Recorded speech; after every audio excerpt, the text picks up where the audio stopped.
Hey everyone, how are you on this fine late October afternoon? Jeff Johnson from the Gazette here. Another edition of the Prep Huddle Prep Football Podcast with my cohorts, KJ Pilcher and Woo! Jeff Linder. Oh, we got a woo. First one this season. I love Woo! it. Oh, a double woo. We should That start means every week with a woo. it must be playoff time if we get a double woo. So, and it is. We'll talk a little bit about playoff pairings for the smaller classes here in a little bit. But let's kick this sucker off. Talk a little bit about week 8, which is obviously in the books. And, why don't we go through the games that you guys were at? I guess, first of all, who wants to start? Lindy, where were you? Tell us I was what you saw. on the banks of the Wapsipinicon River in Anamosa, and saw Anamosa put on a nice defensive display, especially in the second half, beating Northeast 41-0. Northeast had a couple nice drives early, including a first and goal from the 3 and first and goal from the 5, and came up empty both times. I'm not a second guessing kind of person, but I just don't understand at any level why people go into the shotgun at 4th and goal, 4th and 1 in any situation. But they do it. You see it at every level. And, Northeast had 4th and goal at the 1 and lined up shotgun and took a 3-yard loss. And that was a big moment. And then Anamosa held the Rebels to -8 yards in the second half and looked really, really good. And Gavin Kramer of Northeast has had such a great season at quarterback. He's been like almost everything for them offensively, but the Blue Raiders obviously did a great job again defending him, huh? Yeah, and they had a nice running attack offensively as well, and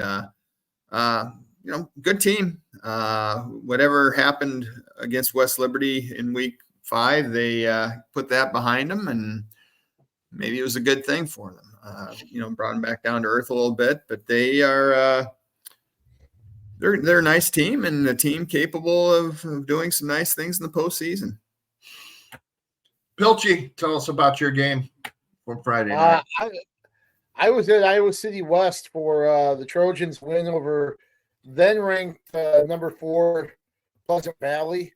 I tell you what, we talked about this before, just the different styles that both teams bring to the table, right? Where Pleasant Valley has this clock melting rush attack. You know it's going to be coming. You just have to find a way to stop it. And a lot of teams can't.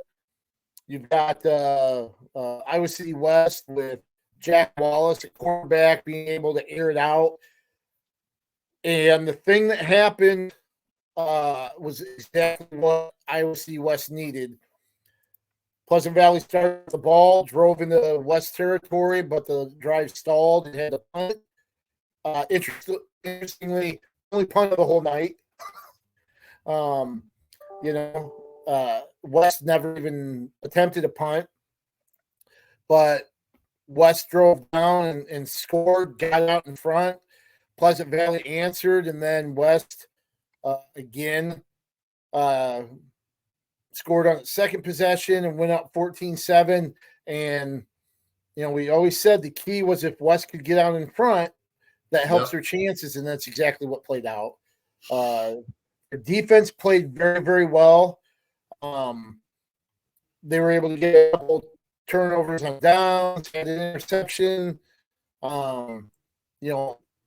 Garrett Hartwig said that all year they've been trying to, defensive coaches have been kind of moving people around. They think they finally got guys in the positions that they need to be effective and have a good defensive unit.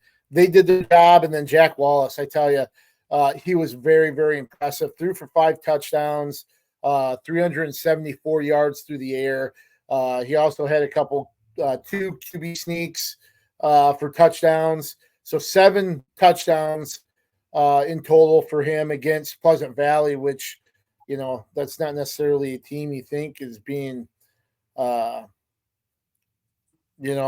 weak defensive unit, right? It's run game and defense is what you think of when you think of PV, and Wallace just kind of torched them all over. They also got 100. I mean, their offense really clicked on all cylinders. I know that's kind of cliche or coach speak a little bit, but Butali ran for over 100 yards. Their running back, Mason Woods, and Juju Manson had great games. I think Woods had 10 catches for like 200 yards. Manson had a couple touchdowns. Ethan Headings had a couple touchdowns. Manson finished with 77 yards. So they spread the ball out a lot, and really Wallace picked them apart. I think if this is what West can play like in week 9 and probably the postseason, they're really going to be a tougher out than I thought they would have been maybe a week or two ago. They've got some dudes, right? And it's not just Wallace. You mentioned right.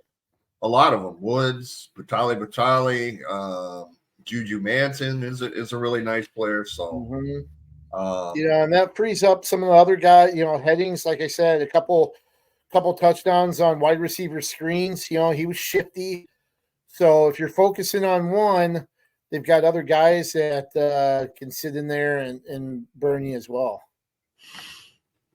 I had another of the Iowa City public schools Friday night, City High, excuse me, in a great game at Linmar, 28-27, Linmar victorious.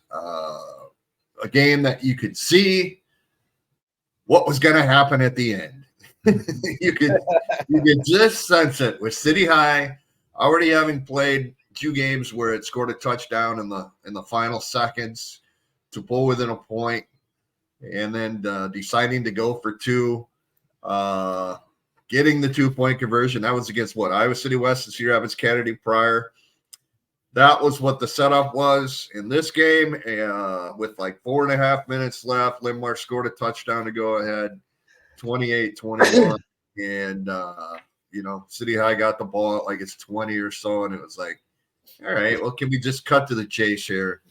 Give them the touchdown and have them go for 2 points, and we'll just be good from there. That's exactly what happened. Scored a touchdown with, oh, man, I think it's like 15 seconds or something like that, 20 seconds to pull within 28-27. And sure enough, Mitch Moore, head coach, I mean, there was no hesitation. Went for 2 points. Kind of a mix-up on the play. It looked like it might be a RPO left, and somebody didn't go the right direction. It ended up being a reverse play where there was a fumble exchange, and that was pretty much it. But great football game, back and forth the entire game. Teams trading touchdowns literally, and two good. Just 2 good football teams, 2 good offensive football teams. And I tell you, boys, we talked. We all know that Dylan Muzinski is a dynamic running back for Linmar. We might have questioned a little bit if Linmar could pass, or at least I did. I'll admit it. When it needs to. And Austin Waller had a great game. I think he hit like 6 or 7 different receivers Friday night. Was on time, on point, accuracy on almost all throws, and he scored 2 touchdowns on the ground. So if they can throw the ball around like that, I mean, they're going to be really, really dangerous. And we all know that City High with its offense is going to have a chance to beat any team too. So we had a whole bunch of exciting football in 5A, boys. It's crazy. Might be the craziest week we've had for all. Absolutely. Number 1, West Des Moines Valley lost in overtime to Ankeny 13-10. Valley is without Zay Robinson, his top player, wide receiver, for the rest of the season with it. He's out with an injury. Number 2, West Des Moines Dowling survived Southeast Polk 35-34. We talked about, KJ talked about number 4, Pleasant Valley losing. I just talked about number 7, Lindmar beat number 9, City High, down to the wire. Elsewhere, we had number 3, Bettendorf beats Prairie in overtime. Cedar Rapids Prairie 48-47, a game that Prairie led most of the way. Came down to, I believe, a 2-point conversion that failed. The Hawks went for the win. So that's tough. I mean, Prairie's had a very tough schedule, and still Jeff has an outside shot at making the playoffs. Is that accurate? Yeah, and we can talk about this in a bit. I think there's a road there that they can get into the playoffs, but I think the only path has both Cedar Falls losing to Davenport West and Southeast Polk losing to Des Moines Lincoln, and that's unlikely. Okay, let's run down number 4A. Number 1, Council Bluffs Lewis Central lost to Norwalk 21-7. So. New number 1 this week. Number 6, Cedar Rapids Xavier lost late. Clear Creek Amana 28-24. Number 9, Newton lost to number 8, Gilbert 30-7. Number 4, Decorah beat number 10, Western Dubuque 10-7. Is this the arrival of the Clear Creek Amana program, guys? Is this how big a statement win is this for for Coach Lance Peterson's boys in his first year as head coach? I think it's huge. I think that was the day that we'll look back, and this was the day that Clear Creek Amana football arrived. And I kind of refer to them fairly or unfairly as maybe a sleeping giant in the past in football, and wide awake now. Quarterback Colin Poynton has had a great season for CCA. He had right at about 300 yards passing and rushing in that game. He's had a great season for CCA, and Xavier's had a lot. 3 close losses, but don't discount the Saints as we hit the postseason here with one more week in the regular season to go. So, looking at, go ahead, KJ. Well, I was just going to say with that CCA win, the thing that probably impresses me most is how they were able to do it, and the fact that I believe it was a close game, and they went down with maybe about 2 or 3 minutes to go. Xavier scored to take a late lead, and usually when a team's battling like that, sometimes that can take the wind right out of your sails. That can just be a crushing blow.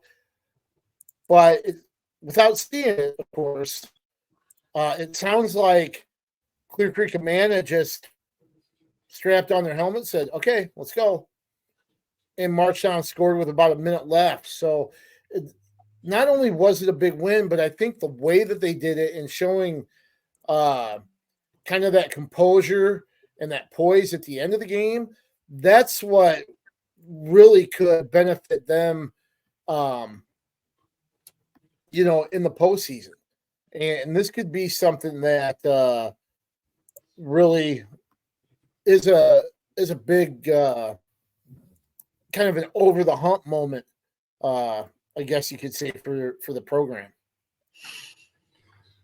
We had Class 3A. We had one top 10 matchup, and that was number 2 Sergeant Bluff Luton beat number 7 Sioux City Heelan 42-23. Class 2A, number 1 West Lyon beat number 9 Central Lyon, and that annual, what is it, the Ag Bowl? Is that, if I remember, that's what they call that game? Is it Ag Bowl or is it Beef Bowl? Maybe Ag Bowl's right. Okay.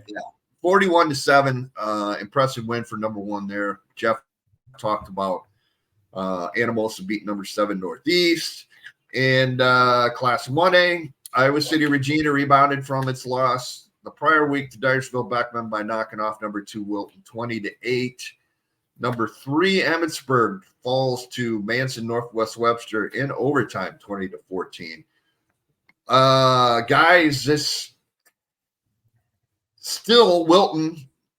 I think it was a 3-way tie, Jeff. You can probably answer this best. In that district, Wilton still, even though it lost to Regina, ends up as the number 1 seed out of that district, correct? Yeah, I think that was a deal where it came down to points. They do that 17-point rule to separate those 3-way ties. Okay. But still a terrific bounce back win for Regina. Mike kind of validates Beckman's authenticity in my mind too. Beckman beat Cascade 30-0, and we have them at number 10. And how about the Fighting Dale Joneses, Manson Northwest Webster, huh? That's our old cohort. We love Dale Jones. He's a Manson guy. So, and that was a top seed, right? Manson Northwest Webster in the district. Yeah, they're going to be a 1 seed now, and I think they host Hudson. I think, and what I think might be the best 1-4 matchup in the first round of the playoffs from Class 2A on down. Let's run through those since we got them here, since we're talking about them. In Class 2A, the 4th place at first place, district matchups, Waukon and Anamosa, Sheridan at Carroll Kemper, LaPorte City Union at Mid-Prairie, Monticello at North Fayette Valley, Des Moines Christian at PCM, Cherokee at Spirit Lake, Albee at Van Meter, and Garner Hayfield Ventura at West Lyon. 3rd place at 2nd place games, Greene County at Clarinda, Forest City at Central Lyon, George Little Rock, Mediapolis at Northeast, Western Christian at Okoboji. Jessup travels to Osage, Crestwood at Roland Story, Centerville at West Burlington, Notre Dame, and West Liberty at West Marshall. Anything there? Guys, I know we did the 4 downs where we talked about possibilities of a 4 beating a 1. Is there any of those 2A games that maybe stand out to you at all? I don't think so. As far as a 4 beating a 1, like I said, I think the most likely one might be Hudson over Manson in 1. Is it 1A? Yeah, 1A. But I looked through them. I don't see it happening in any of the other classes.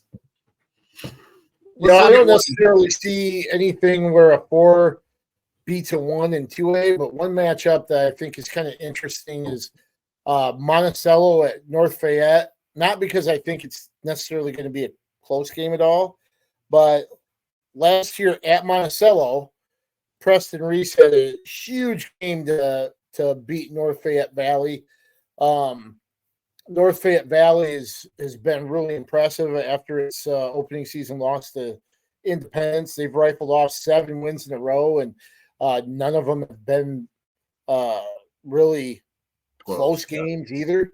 So if there's ever a carrot to dangle out in front of the Tiger Hawks, it'll be, hey, remember last year where Preston Reese just kind of ran all over you and threw over the top of you? They might be out for, to really make a statement, to just add a little motivation to that as they start the postseason. Because I think North Fayette Valley is a team that could make a pretty deep run. I think it's not a 4 versus 1, but I think maybe the area's best chance for a road team to win might be West Liberty against West Marshall. West Liberty beat Anamosa.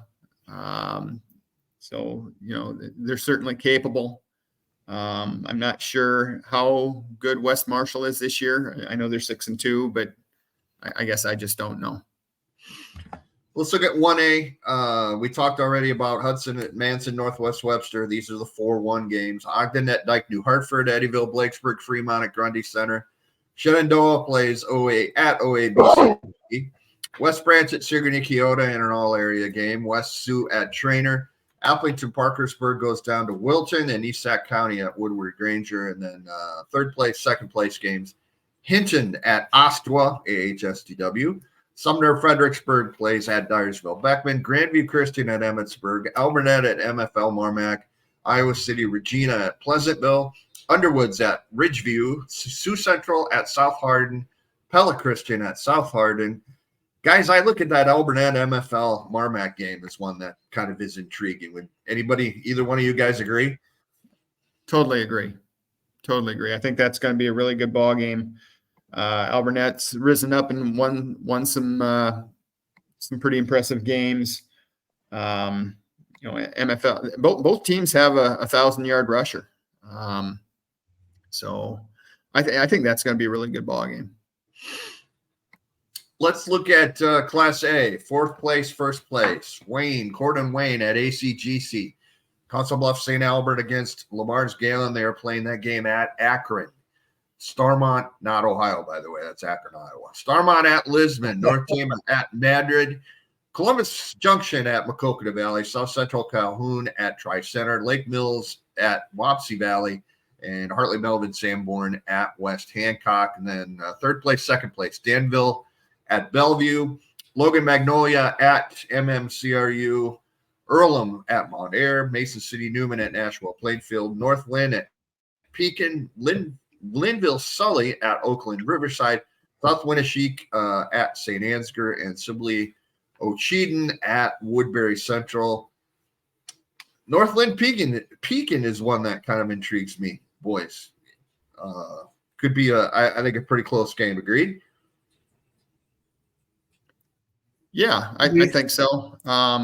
Northland can play defense. We know that. That'll keep them in the game. Pekin's got some athletes.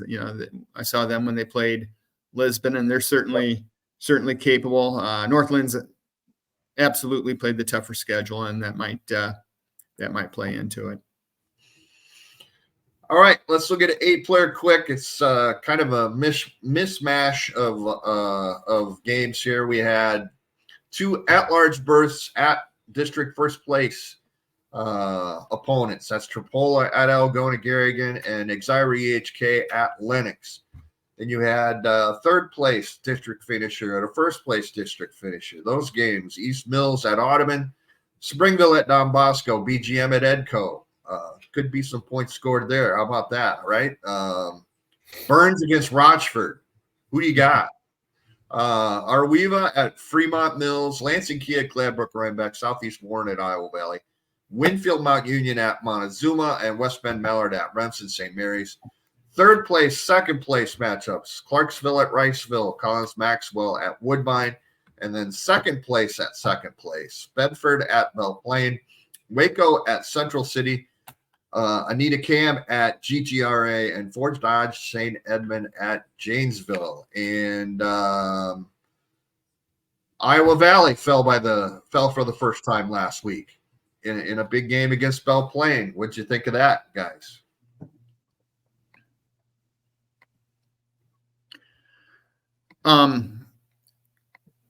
Talking about that a little bit, and also looking ahead, Belle Plaine, their defense, something that I noticed that Belle Plaine can stop some teams. Yeah, Iowa Valley's they're averaging 70 a game.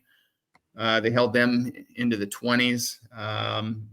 We all know how prolific Montezuma can be, and Belle Plaine, I think, held them to 30 and a 30-24 loss. So I think when you play Belle Plaine, you might see a little bit more resistance than you do with a lot of other teams. Let's look at the upcoming schedule, because the upper classes 3A, 4A, 5A still have one more week of the regular season to go on Friday night. That'll determine the 16 teams in each class to get in. Trying to think here. We've got we have a Thursday game, Pilcher. You're going to be at Kingston, right? For Washington and Ankeny? Yep. Okay. Be there for that. And of course, Coach Eric Addy's very familiar with Ankeny being in Central Iowa and his stop. So we'll see what they can do. Pretty much the swan song for the Warriors this season.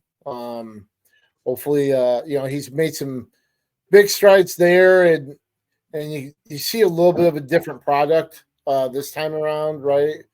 With with the Warriors and the rebuild he's trying to do there, and it'll be nice if they can find a way to really end the season on a good note, but they'll have their hands full, obviously, with Ankeny, especially a team that's playing well like they are. Friday night's games include some interesting matchups. Johnston, Sioux City East, a couple of games play each other. That'll be really interesting. Then we've got around here, we've got Cedar Rapids Jefferson is hosting Iowa City Liberty. Jayhawks already last week, which we need to mention without a question. Clinched a winning season for the first time in a decade. Pilch, you were there. It's more than a decade, right? I think it was 2015. 15. Okay, well, pretty much 2015, where they went 7-4 and reached the second round of the playoffs. Okay, so the next step for Jefferson, and we've talked about that all year. They become competitive. You go from competitive to having a winning team, and now I guess the next step would be the playoffs. So, right, and they talked about that too. Just one talking to Ed Miles, he's not a guy that is interested in just being 5-4, right? Yeah. But on the other hand, he acknowledges that that's a big stepping stone. That's something that is next in the progression, just like you played out. That was a team that struggled to get wins, and then all of a sudden, they were 4-5 and had won 4 games in a row and tasted a little bit of success and really started to kind of grasp the system a little bit. And now this is the next step up where they're having a winning season. They got an extra win that they didn't get last year. How things finish out, we'll find out Friday, but regardless of how Friday turns out, they've made that next step up, and they'll look to build from that and hopefully carry that on into next season as well. Other Class 5A games of note Friday night, Iowa City High and Bettendorf in a matchup of outstanding teams. That'll be at Bates Field in Iowa City. Prairie hosts Iowa City West. We'll see if there's any residual effects for both teams from what happened to them last week as well. And let's see, Kennedy closes out its regular season against Davenport North down in Davenport. Disappointing. I don't think there's any doubt about that. Nobody could sit here and thought that Kennedy would be 2-6, but a very tough schedule, and things just didn't come together as planned, obviously. And one thing about 2-6, one thing to remember, the year that Kennedy got second and went to the Dome, the Bayer Jacobus year, was that that would have been 2015. Year before that, they were 2-7. Yep. So it's all right. Wow. Coach Brian White, well, you can throw that out there. That's a good bit of information to motivate his boys. So the other game of note, Pleasant Valley hosts Linmar, another top 10 matchup in Class 5A on Friday night. 4A, the schedule's really nothing really intriguing that I saw anyway, anywhere, including from around the state. And then, the big one, obviously, in 3A is Williamsburg at Benton Community on Friday night. And I believe, KJ, you're going to be there, right? Yep. I'll be there. I got to see Benton against Marion earlier this season. And, they had a smash mouth run-oriented offense. So it'll be exciting to kind of see if they can kind of impose their will on Williamsburg, which is, a really balanced offensive and defensive team. So that should be a fun one at Van Horn.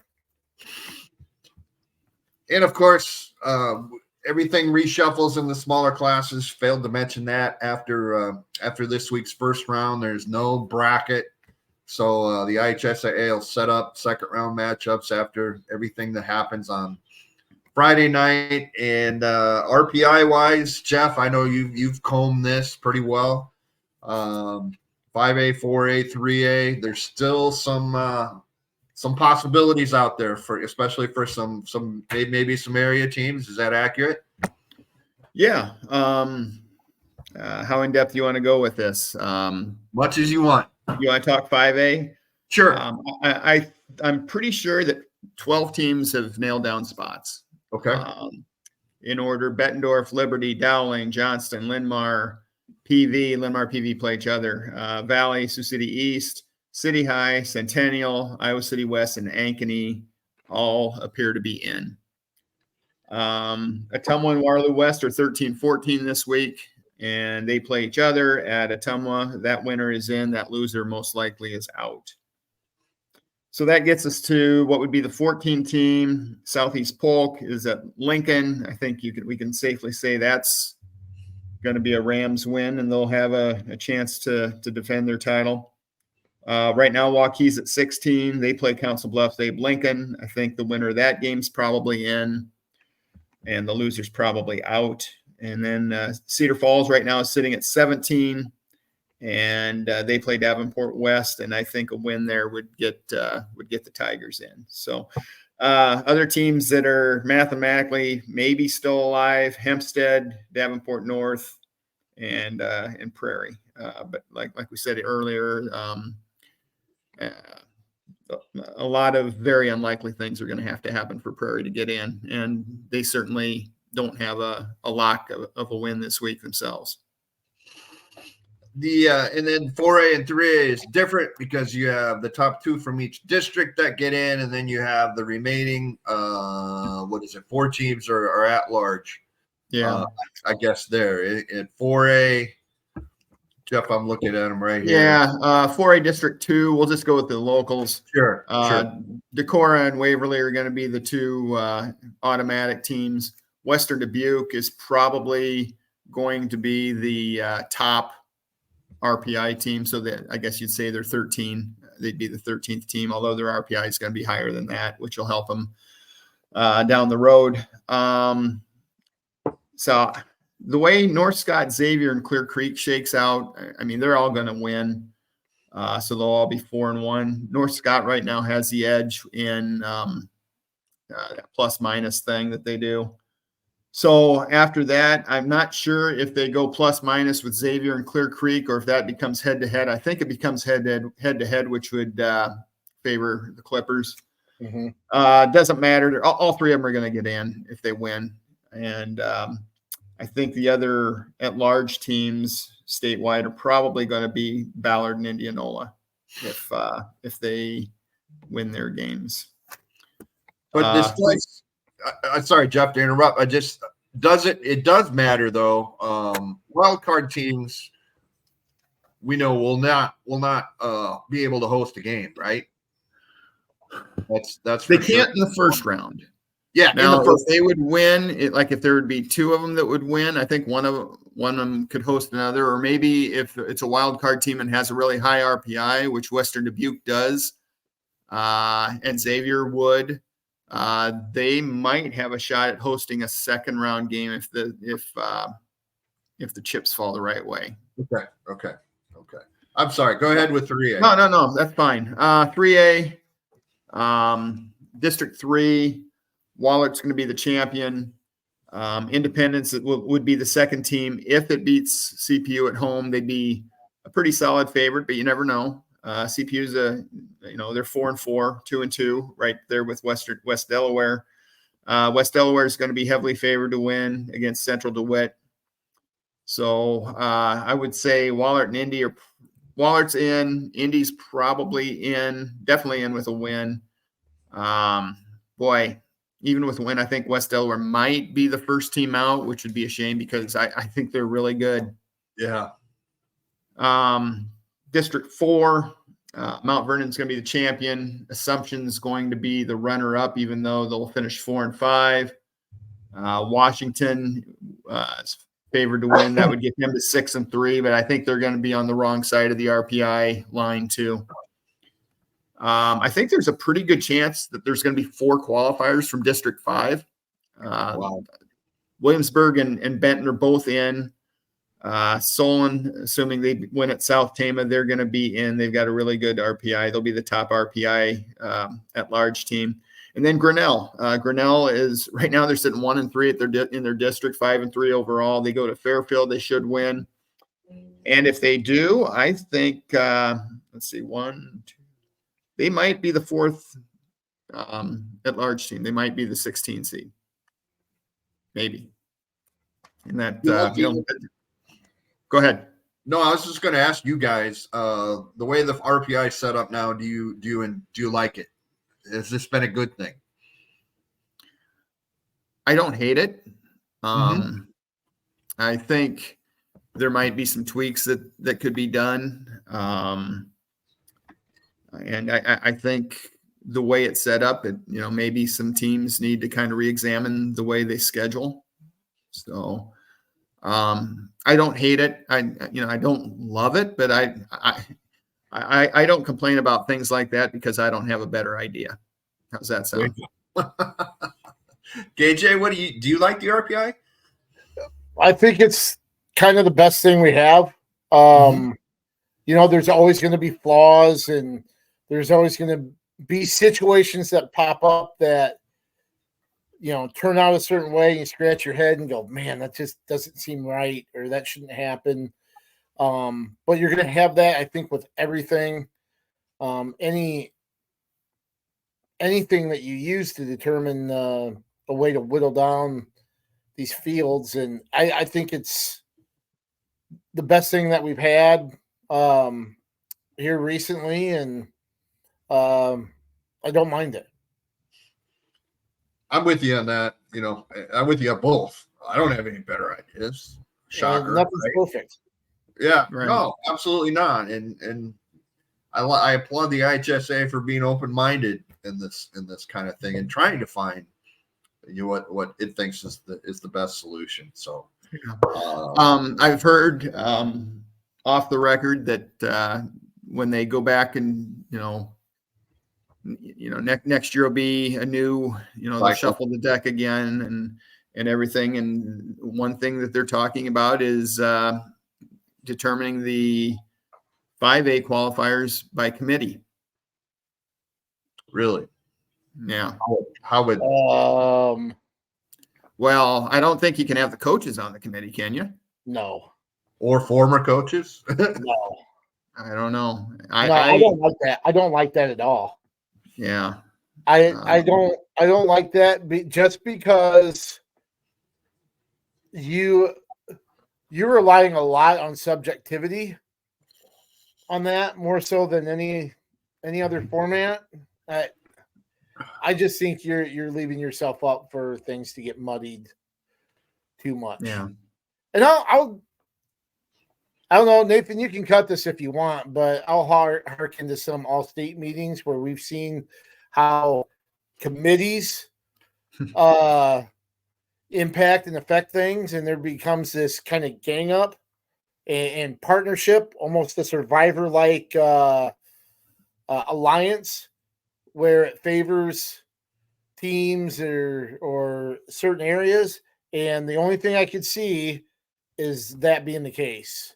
Yeah. With a committee, especially if you're gonna sit there and include coaches or even former coaches. I don't think you can put coaches on a committee like that. But they did this in basketball, didn't they? They didn't they have coaches on a committee as far as seeding teams at state basketball, JJ? That is true. It was it's yeah, basically it's the committees, the 3-person committees in each class, and is this just for seeding at the state tournament? So you already have your field and it's just a matter of it's slotting those teams in place, or is it more to that? That's where the rankings come in. The top 10 rankings give you at the end, and there's IHSA members that are part of this as well. Okay. Let's put that out there as well. It's I'll backtrack on what I said then. No. It's I understand what you're saying. As the alliance stuff and maybe coaches can be more objective and not, I don't know about that. But no, it's in basketball. That's it. Your top, and it has nothing to do with how things are. Well, it kind of has something to do with how things are seated. Again, that's an IHSAA thing. They make all the postseason the postseason brackets in the classes, and then you have like your top 10 for the state tournament. In order, those will be your seeds if those teams make it to the state tournament. And then, the sub-state games, you got 8 of them, sub-state finals. So the teams that weren't in the top 10, then the committees get back together and they rank them,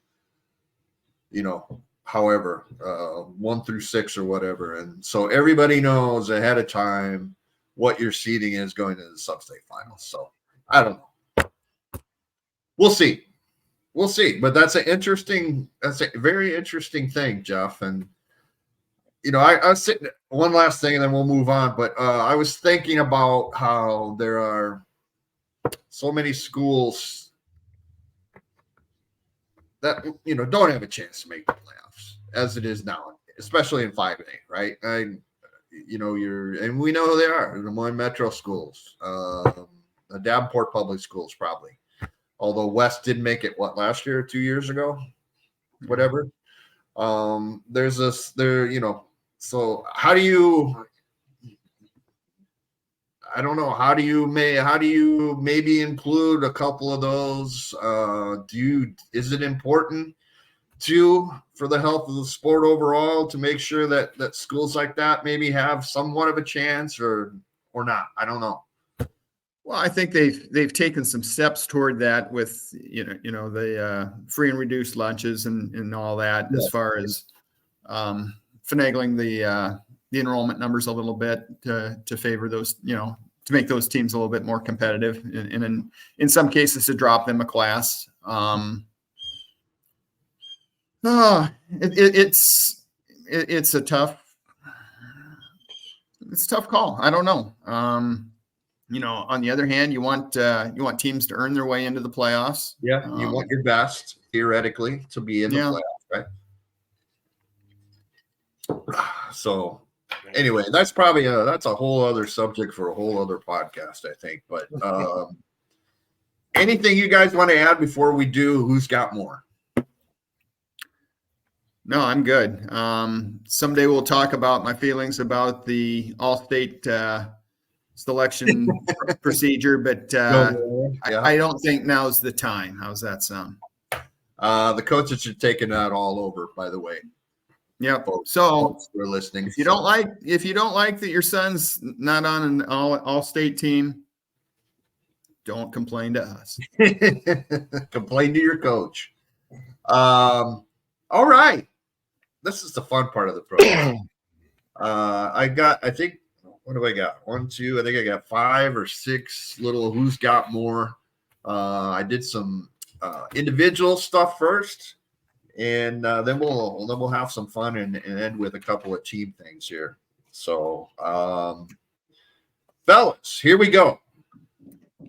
Who's got more passing attempts for Charlie DeVergston of Storm Lake? Everybody knows who he is. In interception return yards for Austin Schmidt of West Bend Mallard, or rushing attempts for Deacon Casper of Charles City. And they all lead the state in these categories. Really? So rushing attempts for Deacon, passing attempts for Charlie, interception return yards for Austin. Oh, geez. We're starting out smart, and then we'll this is a whole foreign language to me. Give me Charlie. When in doubt, go with Charlie. Charlie. Who's Charlie again? Charlie DeVerkston from Storm Lake, passing attempts. Or rushing attempts. Yeah, I've spent part of my life in Storm Lake. I don't know. I don't know if that's a. Maybe there's a coincidence or something there. What's the other one? Rushing attempts and check rushing time? attempts for a young man from Charles City and interception return yards for Austin Schmidt of West Bend Mallard. Okay, so just doing some math, they've gone 8 games, right? Correct. So you're looking at, I don't know, 20 attempts a game is a lot. So that's 160. I would think that's more than interception return yards. Boy, I'd say no on that one. So between Caspers and the Bergstrom, I'll go with the Chucktown running back. All right. And the answers. Interception return yards for Austin Schmidt were 212. Ooh. Rushing attempts for Deacon Casper of Charles City, 249. Okay. Leads the state. Passing attempts for Charlie DeVergston of Storm Lake, 253. 253. So ding, ding, ding, ding. Lindy 1-0. Wow. All right. Here's another fun one. Who's got more?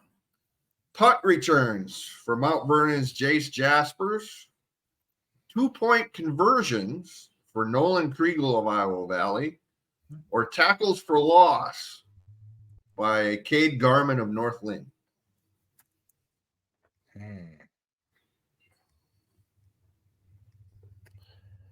Tackles for loss, 2-point conversions, or punt returns. God, with our 4 downs, I just looked up that Kriegel number because I had him as one of our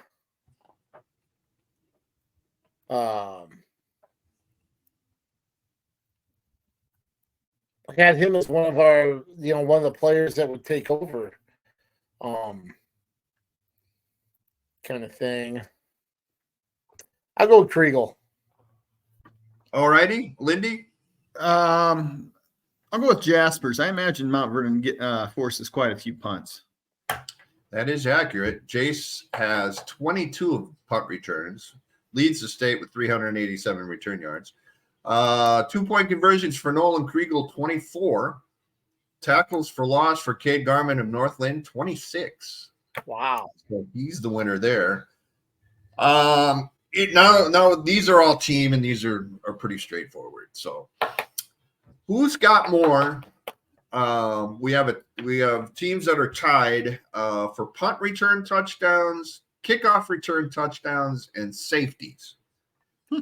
Beckman and Dyke New Hartford have the most safeties. Gladbrook, Rhinebeck, Janesville, and Riceville have the most punt return TDs. Fort Dodge, St. Edmund, and Waco have the most kickoff return TDs.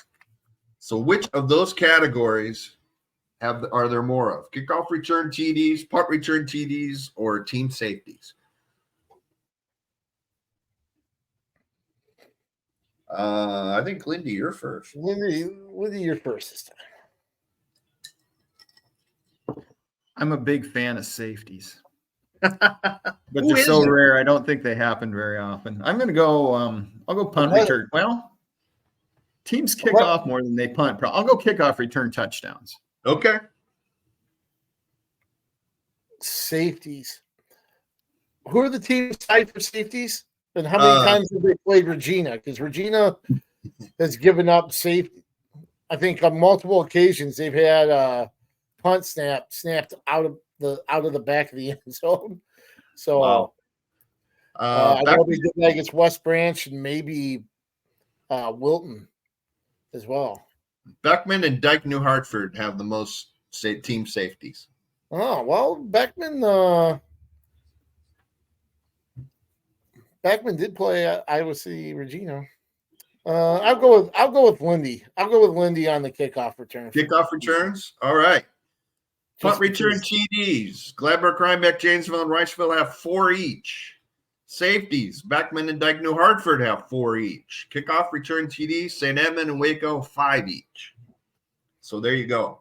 You know, all these years later, JJ, all the time. all these years later, I still can't believe Ampipe didn't take the safety Great and all the right moves. movie. Great movie. Craig T. Nelson. Yep. Did you ever see that, KJ, or is that before your time? Oh yeah. That was in the mid '80s. I was. Leah Thompson. Was that the girl in the movie? Yes, Yep. she was. Oh Yes, yeah. She was an attractive young lass back when we were teenagers. So No, that really was Tom Cruise's first really notable role, as far as I'm concerned. there you go. All right, we got a couple more here. This is really straightforward. In the 8-player game, and this is actually for the state, as you would imagine, rushing yards per carry as a team. Who has more? Iowa Valley, BGM, or Edco? Who has the highest rushing yards per carry average? And this is for the entire state, and of course, it's in the 8-player game. So, 3 area teams. Who are the teams again? Iowa Valley, BGM, and Edco. Oh, I'll go with Edco, just because I know they've got a pretty salty and experienced offensive line. I did the feature on Price Rochford earlier in the season, so I'll go with Edco. All right. I'm going to go the same way. I hate to piggyback, but I'm going to go them as well. Yards per carry for BGM, 8.9. Iowa Valley, 9.4. Edco, 11.2 per carry. Wow.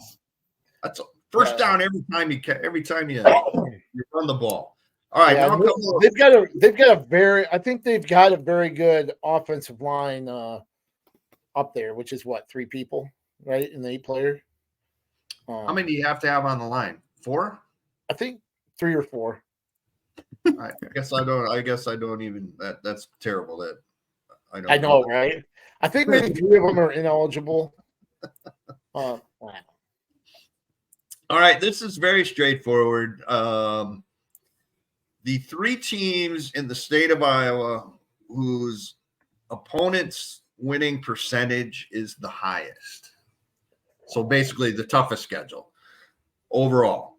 That's any class? Wow. This is regardless of class. Is it Siouxland Christian, Lawton Bronson, or Cedar Rapids Kennedy?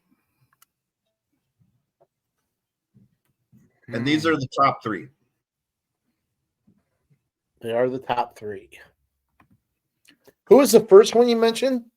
Siouxland Christian, Lawton Bronson, or Cedar Rapids Kennedy? Okay, so you got 2 up in the Northeast, or the Kennedy's is really Northwest. Good. You know, I am going for no other reason than one of my college teammates was Denny the Assassin Sanford. Oh, I love that nickname. Given to him by Coach Al Baxter, the Assassin Denny Sanford. Went to Lawton Bronson. Hallowed along from there. I'll go with Lawton Bronson. Just all right, Lindy. Well, yeah, I think theirs is going to be really high. Thing is, with teams that are in districts, you're bound to. I mean, your district teams are going to be 500 altogether, so you're going to have to play some really good non-district teams. So because of that, I'll go with Kennedy. All right. Siouxland Christian's opponents, 45-20 record, 692 win percentage. Cedar Rapids Kennedy, 50-22 opponents record, 694 win percentage. Lawton Bronson, 45-19, 70.3 win percentage. So Lawton Bronson has had the toughest schedule in the state, followed by Kennedy, followed by Siouxland Christian. Bronson probably wants to appeal to have an RPI in that class. All right, our final That one one's for you, Denny the Assassin Sanford. is, I wonder if he's still living in Lawton or Bronson. He's up in that area. Is he? Yep. He's still, I don't know if he's actually in one of those two towns, but he's in the Sioux City area. And the interesting thing is, I got to see him 2 years ago at the girls' state wrestling tournament because he's officiating girls wrestling. So he was a part of that first state tournament. So That's awesome. Thank you for cool. helping our kids, It's a Assassin. nice reunion. That is awesome. Yep. All right, contrarily here, whose winning percentage of opponents is the lowest? Basically, the three quote unquote easiest schedules. Is it Knoxville, Anamosa, or Ottumwa?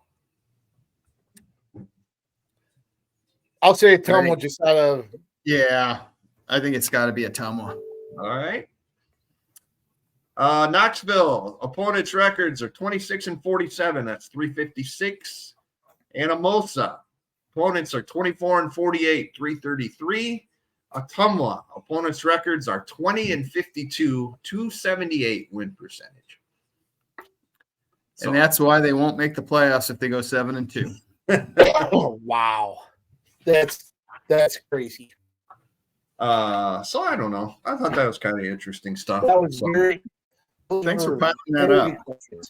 All right, boys. Friday night. Where's everybody going to be? Jeff Linder. Walmer Field, Lisbon, Iowa. All right. Lions, Stars, Class A first round playoff game. That's a 7:00 kick, right? Hallelujah. At JT Linder on Twitter, by the way. At KJ Pilcher. Pilch, what do you got Friday night? I am going to be in the I'm going to be roaming the mean streets of Van Horn for 3-day matchup between Williamsburg and the host Benton Community Bobcats. I will be set up for autographs between 5:02 and 5:04 p.m. on the north over by the gymnasium. We'll just say the gymnasium. I'm guessing there'll be chili available for you Friday night. Isn't that usually what it is, Lindy? Good eat. They had a wide variety of good sandwiches last time I was there. Did they? Oh, and I think a year or two ago they had beef and noodles. Oh, they had party potatoes last year. Oh man! Wow. Party potatoes were darn good when I showed up. No wonder you guys Bogart going out there all the time. I got to get out there sometime. Oh man, awesome! You do. At JEG, go ahead. Just said not this week. Oh yes, not this week. At JEJE66, I will be at Cedar Rapids Prairie along with Mediacom and probably a couple other radio guys, I suppose, for Cedar Rapids Prairie and Iowa City West. Prairie, as Jeff said, Prairie's got a slight chance of making the playoffs. West looks like it's in. Playing, who knows, perhaps for a home playoff game in the first round. But Saturday morning we will have playoff pairings, next rounds for the smaller classes, the first rounds for the bigger classes. We'll have a running scoreboard. We got other correspondents out and about on Friday night for playoff games and regular season finales and all that fun stuff. We got a prep rewind Saturday for Sunday, kind of going over everything that happened Friday night. Cheap plug, talked to Tiernan Boots from Lisbon last night, so that'll be the feature for Friday's paper.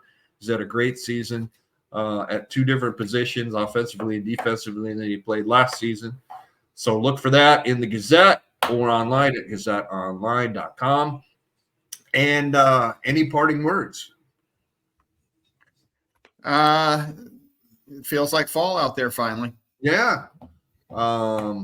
Did it actually rain yesterday, by the way? We got a 10th of an inch out here on Deer Ridge Drive. That's worth a woo, no doubt. Yeah. I thought I heard the thunder. Just want to say, too, that I think JJ and I both agree that if there's one person that excels in covering volleyball, it's Jeff Linder. And Jeff, make sure to follow Jeff's coverage because they're starting to hit the nitty gritty of the season here as they get ready to set the fields for state volleyball down in Coralville. So follow Jeff Linder and the guys helping him out with coverage here going forward because nobody does it better. And for years, Jeff has spearheaded the coverage with state volleyball, whether it was here in Cedar Rapids or in Coralville, and he'll continue to do the same thing. So make sure to check that content out, as JJ mentioned, at thegazette.com or in the Gazette newspaper each day. And one more cheap plug, KJ, you'll be at a huge American Rivers Conference game Saturday. Cohen Wartburg, right? I believe Doug Miles will be there, but that's a huge game. That'll be for the essentially, you can bet that's going to determine the American Rivers Conference champion. And with that, JJ, that's an automatic berth into the NCAA playoffs for Division III. So that's a huge game at Clark Field at 1:00. We'll have somebody there to cover that and make sure to get out there if you can, and if not, you can catch up with it on our website and in the paper. One quick question, KJ, on that game. Co is undefeated. Wartburg has a loss. So if Co loses, it would theoretically still have a chance to make as an at-large team. But if Wartburg loses, would it be out with 2 losses? Given Wartburg's rankings, I think they still could get an at-large bid, especially with the program over the last couple of years being to the state national semifinals. Sure. And I think the quarterfinals of the round of 16 last year. The way the conference is, really outside of Cole and Wartburg, it's probably not one of the strongest years from top to bottom. Okay. After you get past Wartburg and Cole, there's a drop off, and then there's Central.